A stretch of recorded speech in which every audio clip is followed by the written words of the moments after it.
Hello and welcome to a bonus Q&A video. I put a request out on Instagram, on the YouTube community as well, asking for your random questions, and because I'm here in the Canary Islands and I had a few days to kill, I thought I'd do an extra video for you. So first question, I actually got this question 3 times. How many bikes do you have? At the moment I have 6, which may sound like a lot, but I've actually had more than that in the past, so I have been doing a little bit of clearing out. I've got the Cannondale Topstone, which you'll have seen me use all over the world. That's the green gravel bike. The Frontier, which is behind me, that I use for off-road stuff and winter bike packing now. I've got my old charge cooker. I still use that because it's got a trailer attachment on the back that I used to take my little one out in. And I've also got a new Sonda Camino, which I did a video on recently. That's my commuter slash basic bike packing bike if I just want to grab something and go. And I also have a Cannondale CAD 10 aluminium road bike, which you've never seen. It's never been in any of my bike packing films. But when I used to do a lot of road riding, that was my main bike. I also have the Van Powers City Vanture e-bike that I use for just knocking about or going to the shops. Next, we've got a great question in from Ian, who asks, what was my best memory of the North Coast 500? North Coast 500 in general was an amazing trip and I loved pretty much all of it. It was incredibly beautiful, but also the weather was like this, which was just so strange for that far north in Scotland. I don't think I could replicate that again in my lifetime if I tried. It was just unbelievable. But one memory that really stuck out to me, other than the amazing scenery going up Beach na Bar on the first day, was the penultimate day when I was heading down to Bonner Bridge. I set up my tent and wild camped at the Dornoch Firth, and it was just a car park basically, but right at the end was this lovely piece of flat grass, and I set up my tent there, and there was an older lady who's also set up her tent. She was cycle touring, she was probably in her 80s. Just started chatting and she was really friendly. She'd been cycle touring around Scotland for most of her life. It's a really interesting person, but that sort of meeting interesting people combined with the penultimate day, so it was the last night of my amazing trip and amazing weather, just being filled with that sense of achievement as well as all that beauty and interest of meeting cool people.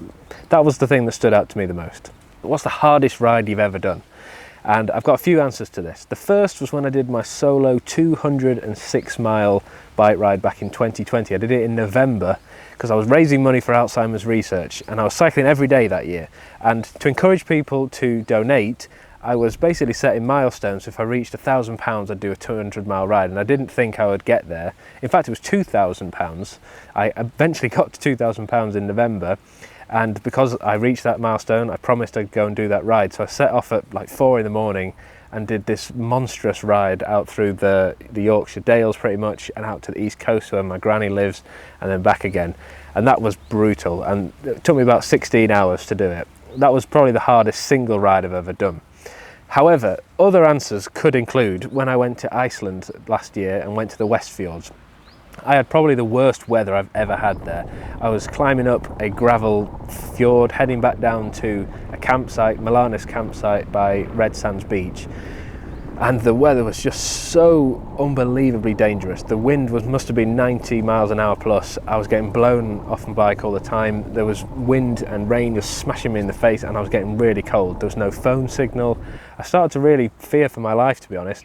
And if it hadn't have been for that amazing chap who picked me up, there was the only vehicle I saw that entire day pretty much. This chap in a big van and took me to my campsite. I don't really know what I'd have done because I was getting really miserable, but it shows you need to be prepared. Another example I had for the hardest ride was when I was doing Land's End to John O'Groats in 2021. I was on my penultimate day again.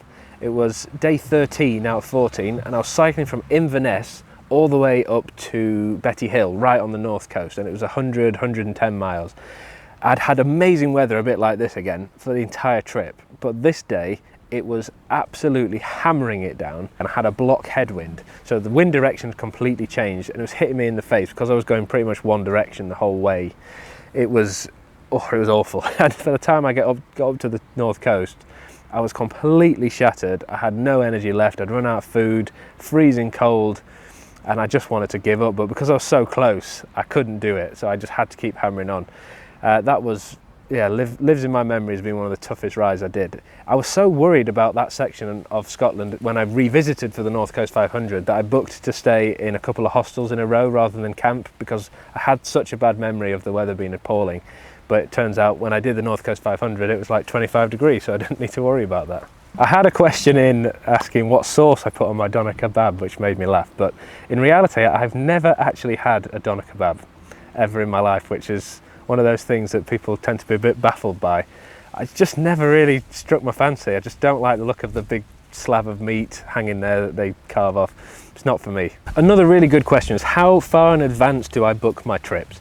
It really depends. If I'm doing something like this, the Grand Guanche or the North Coast 500, or something that's a really popular route that takes a lot of logistics, a lot of planning, I can book that sometimes about 12 months in advance, sometimes maybe even longer. I know I did for the North Coast 500 because it's such a popular route, the accommodation gets booked up really quickly and the train's getting your bike on there as well.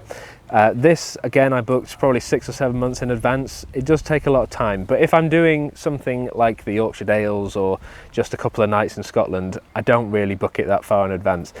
I plan my routes well in advance though. I tend to do it as a bit of a hobby. If I get a spare hour or if things are quiet at work, I tend to go and map my ride and look at some ideas and plan different trips. So I've got a bank of different options that I can jump on if I just want to do a really quick last minute weekender. But 9 times out of 10, it just depends on the route itself and how far in advance I book it. I had a couple of different questions about fueling, like how do I refuel during the rides, especially on this adventure, because this one was really tough. I'd cycled across all the Canary Islands and had a variety of different terrains, lack of phone signal, and obviously when it's like this, there's no rain, there's very little in the way of fresh water, so it can be a real challenge. So what I do for water is I look at the terrain that I'm going to be going on, and because I knew this was going to be hot and deserty, I have a 2-litre frame bag water bladder thing, and I also have a 1.5 litre one that goes on my bum bag. So I have at least 3.5 litres worth of water on me. I also have a couple of bottle cages on there, so if I want to take extra I can. So water's the first thing I think about. It's not something you have to think about as much in Scotland, of course, but if you're going somewhere like this, it's very important. In terms of food, I tend to take a lot of dry food and sort of non-perishable food like cakes individually wrapped, or brownies, or crisps, or crackers, or dried meats, things like that. So it's not the healthiest when I'm actually on the road, but I just want the calories at this point. When I'm staying places, that's when I tend to get fresh food like fruits and vegetables or a proper meal. Then I restock again with the dry food and the crap food to stick in the bike. You may have seen in the past I have resorted to using pot noodles, which is something I'm trying to avoid now. It's just a really easy way of getting in a hot meal. You just boil up some water and away you go, but it's not the best. So I have been experimenting with fire pot food, which is kind of like home cooked food that's dehydrated and put in a bag, and it is quite expensive. It's like 7 or 8 quid a sachet, which is a lot, but it is a really good quality option. So I'm hoping to do more of that rather than the pot noodles going forward. I do like the idea of cooking, but when you're doing something like this where every gram really does count and the amount of stuff I've got on there already, having to carry loads of cooking equipment is a real pain. And as well as that, if you're going abroad, you obviously need to think about where you're going to get your gas from, because you can't take that on the plane. So if I'm in the UK, I will usually just take my Stanley cooking pot and a gas stove and a little gas canister, and that'll sort me out for boiling up some water for cups of tea and dehydrated food. But that's all I really take. I'd love to hear your thoughts on that, by the way, so if there's anything that you can recommend, do let me know, because I'm very conscious now I'm in my 30s, that I need to start being a little bit more conscious of my health and not just eating crap all the time.